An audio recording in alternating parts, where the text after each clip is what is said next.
ওনার নামটা কি যেন? মনোয়ারা বেগম।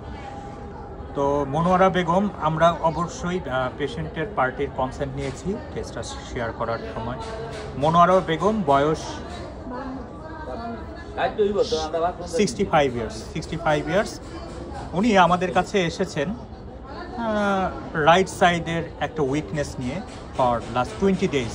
এছাড়া উনি আর একটা কমপ্লেন করেন আমার কাছে যে উনি একটা জিনিস দুইটা দেখতে পায়, এরকম একটা কমপ্লেন নিয়ে আমাদের কাছে আসছে। তো আমরা যদি খেয়াল করি, রোগীকে যদি আমরা কিছু কথা জিজ্ঞেস করি, দেখি বাবা একটু চোখটা খোলেন তো, আপনি আমার আঙ্গুলটা মাথা না ঘুরিয়ে আমার আঙ্গুলটা যেদিকে যেদিকে যাবে আপনার চোখের মনিটা সেদিকে নেওয়ার চেষ্টা করবেন। ওকে, আমি শুধু হরাইজন্টাল এক্সারসাইজ দেখাচ্ছি, একটু খেয়াল করেন। হ্যাঁ,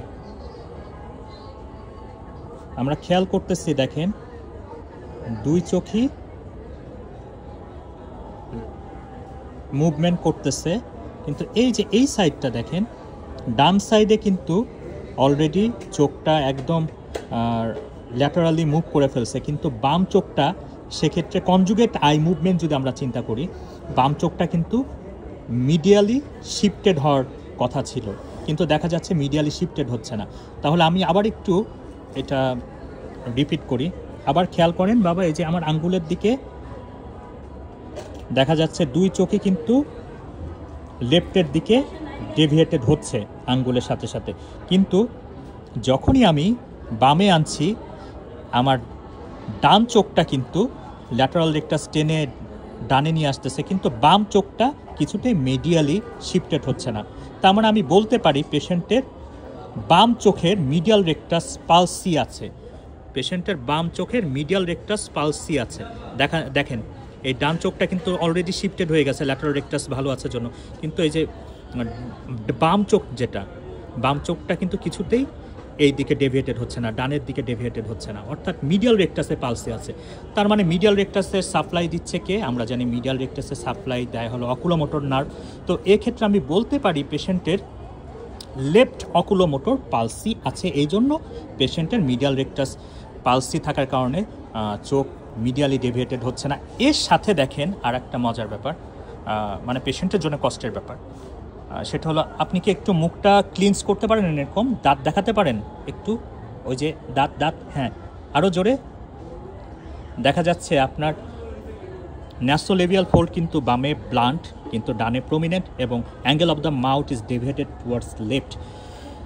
তার মানে পেশেন্টের ফেসিয়াল নার্ভ পালসি আছে, কিন্তু পেশেন্ট চোখ বন্ধ করতে পারছে।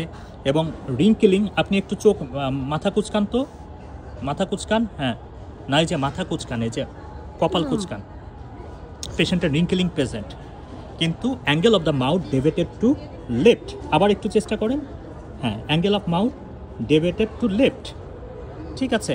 তার মানে আমি বলতে পারি পেশেন্টের যেহেতু আপার ফেস এখানে স্পেয়ার হয়েছে এবং angle of the mouth deviated to left, সুতরাং আমরা বলতে পারি এটা হলো right sided upper motor neuron type of facial palsy, বা right sided upper motor neuron type of 7 nerve palsy.